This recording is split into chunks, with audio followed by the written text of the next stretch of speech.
Well, welcome to Kenmore. Betty Washington Lewis, younger sister by just a year and a few months of George Washington, and her patriot husband, Fielding Lewis, built this house really on the eve of Revolution and were its first owners. The relationship between Betty and Fielding and George Washington is a close one. George and Betty Washington are second cousins to Fielding through their grandmothers. Fielding and George had known each other for years before the marriage of Betty and Fielding. Fielding not only managed some of the accounts of George Washington and ordered through Fielding's business as really an important and very prominent local merchant, but an international businessman, goods directly from England, which were shipped from Liverpool, England, for example, directly to the Fredericksburg city dock here. Fielding had 5 ships, several of them were ocean going, and he was able to engage in international trade from Fredericksburg, Virginia to England and back. But Fielding and George have a story that becomes more interesting and more complex in 1775. Specifically in March of 1775, Fielding and George's lives change forever. The Second Virginia Convention appoints George Washington a delegate to Continental Congress. At the same time, it assigns Fielding Lewis as principal of what will become the Fredericksburg Gunnery. That gunnery begins with a commitment of 25,000 pounds from the Virginia colony to create a gunnery in Fredericksburg, Virginia, of which Fielding Lewis will be a principal for the manufacture of small arms and repair of some of those arms as they come back damaged in support of the Revolution.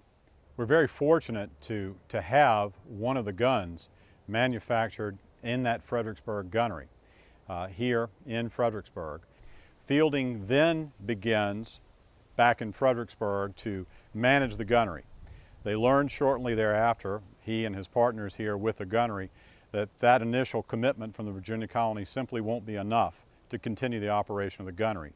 And desperate to support the effort begun by that Continental Congress and led by his brother-in-law, these men, Fielding lead among them, commit their own resources to support that gunnery in its ongoing operation.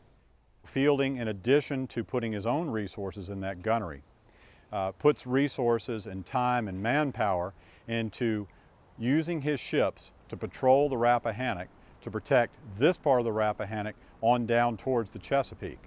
So he's making a significant contribution to the war effort. So the Revolution is an ongoing part of their lives. It affects them emotionally, spiritually, economically, and in most any way that we can imagine during the course of their time here at Kenmore. I'm Megan Buttinger, the curator here at the George Washington Foundation, and we are standing in the dining room at Kenmore, which is widely regarded as one of the most beautiful colonial era interiors still remaining in the United States. This room sort of epitomizes everything that Kenmore was intended to be. When Fielding and Betty built this house, this was to be their showplace. This was to be their crowning achievement, sort of their statement to all of society that they had arrived, that they had worked hard, they had built themselves up, and this was what they were capable of doing. Plasterwork ceilings of this magnitude, of this caliber, were seen in fine English country homes all over Great Britain. It was very popular there. It was known here, it was popular here, but it was not considered attainable here in this country, in the colonies. And so when Fielding chose to have the stucco man, the artist responsible for this, come to his house and do this work on the ceilings, he was essentially saying, I am a British citizen. I am on par with my British counterparts in England. Of course, that's rather ironic considering where history would take him just a few years later. But he was trying to be that model British citizen. That's the statement he was making with this room. Unfortunately, Kenmore never got to live up to that dream. It was sort of a tragic story in a lot of ways. They moved into Kenmore in the fall of 1775, right on the eve of the Revolution. And so much of what was supposed to happen at Kenmore, the parties, the dinners, the balls, the formal affairs, really never took place. So you see this beautiful room. We have it partially furnished now and eventually it will be completely furnished by the end of the year. But because of that story, that time period that they moved into the house, it saw a variety of other uses. It was this beautiful room, but it often was used as the family sitting room. They might have hung their laundry in this room when the weather was bad outside. This oftentimes was the scene of the lessons for the smaller children in the Lewis family. Most of them were schooled at home for at least a period of time. There were 5 children still living at home when the Lewises moved in here to this house.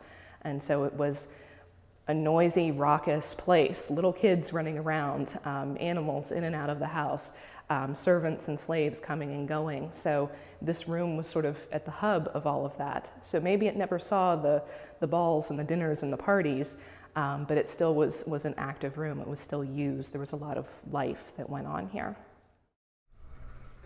We are here in the master bedchamber on the first floor of Kenmore. It was a bedroom, but it was also a formal entertaining space as well. And it also served as Betty Lewis's command central for running her household and running the plantation. So this was her office. She spent most of her day in here. Well, in this room, we really do showcase our pieces that did belong directly to family members, and especially Betty. And so we've tried to put as much of her into this room as we can. And it ranges all over the place. The tiny things like the little tea caddy on the mantelpiece, that belonged to her and descended through her daughter and later generations of the Lewis family. She was very skilled in needlework, and we have her needlework pocketbook sitting on the chair in which she stitched her own name, Betty Lewis, into it. A pair of her earrings are sitting on the dressing table. So we have lots of little personal items that belong to her. And then we have larger pieces as well. For instance, the bed. The bedstead is the Lewis family bedstead that was here in this house, in this room, and probably in this very position when the Lewises were using this as their bedchamber. And so it descended directly from the time it was here at Kenmore through the family until the family donated it back to the museum in the 1930s. So there's lots of Betty in here. There's lots of her family here in this room and their personal belongings. Sometimes history doesn't remember all of the people who contributed to the story, and that certainly happens in American history all the time. We know who George Washington was. We know what he did, and it's an incredible story. We don't know as well that his own sister and brother-in-law, his own family members, also played a very active role in his success and in all that he accomplished. So maybe they weren't recognized at the time, but now people are able to come here and learn that story and see all of the things that they built, all of their accomplishments that maybe they didn't get to enjoy quite the way they had planned to, but they did build a legacy here, and now we can all enjoy it. We can all see this part of the past.